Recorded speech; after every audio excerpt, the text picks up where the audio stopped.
ಚಂದ್ರ ಹೇಳ್ತಾ ಇದ್ದೆ ಹೇಳ್ತಾರೆ ಕೂತ್ಕೊಳ್ಳಿ, ತಿರುಗಿಸ್ಬೇಡಿ, ಡಿ ಸಿ ಏನೇ ನಿಮ್ಮ ಕಚೇರಿ ಕೂಡಿಸ್ಬೇಡಿ, ಏನಿದೆ ಮಾಡಿ, ನಾನೇ ಮಾಡ್ತೀನಿ ಆಸ್ತಂಭ ಯಾರು ಆ ಕಾಂಟ್ರಾಕ್ಟರ್ಗಳಿಗೆ ಹೆಂಗ್ರಿ ಮಾಡಿದ್ರು ಇದನ್ನು ಲೋಕಾಯುಕ್ತ ಮುಚ್ಚಾಕ್ತಾರೋ ಏನು ಮಾಡ್ತಾರೋ ನೋಡ್ತಾ ಇದ್ದೀನಿ.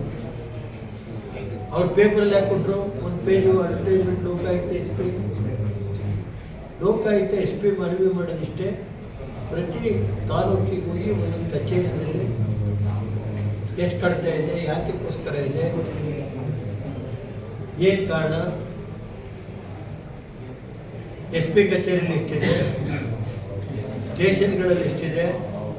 ಕೆಲವು ಸ್ಟೇಷನಲ್ಲಿ ಏನು ಮಾಡ್ತಾರೆ, ಹಾಸನದಲ್ಲಿ ರೇವಣ್ಣ ಫೋನ್ ಮಾಡ್ಯಾನೆ ಅಂದರೆ ಅವ್ರು 25,000 ದಂಡ ಸಾಬ್ರು. ನಾನು ಫೋನ್ ಮಾಡಿದೆ, ಯಾರೋ ಸಾಬ್ರು ಅವ್ನಿಗೆ 25,000 ರೂಪಾಯಿ ಮಗೇನೋ ಇದು ಹೊಡಿತಾ ಇದ್ದಂತೆ ಕಾರ ಎಂಥದ್ದು. ಈಗ ಈ ರಂಜಾನ್ ಐತಲ್ಲ, ಅವರು ಗೊತ್ತಿಲ್ಲ ತಾಂಡೋಗ್ಬಿಟ್ಟಾರೆ ಮಗ. ಅವ್ರಿಗೆ ಫೋನ್ ಮಾಡಿ ನಾನು ಹೇಳಿದ ತಕ್ಷಣ 25,000. ಇನ್ನೊಬ್ರು ಲೀಡ್ರ್ ಅವರೇ ಇಲ್ಲಿ, ಆ ಲೀಡ್ರ್ ಮಾಡಿದ ತಕ್ಷಣ ಹಂಗೆ ಬಿಟ್ಟು ಕಳಿಸಿದ್ರು. ಹಿಂಗೈತೆ ಪೊಲೀಸ್ ಇಲಾಖೆ.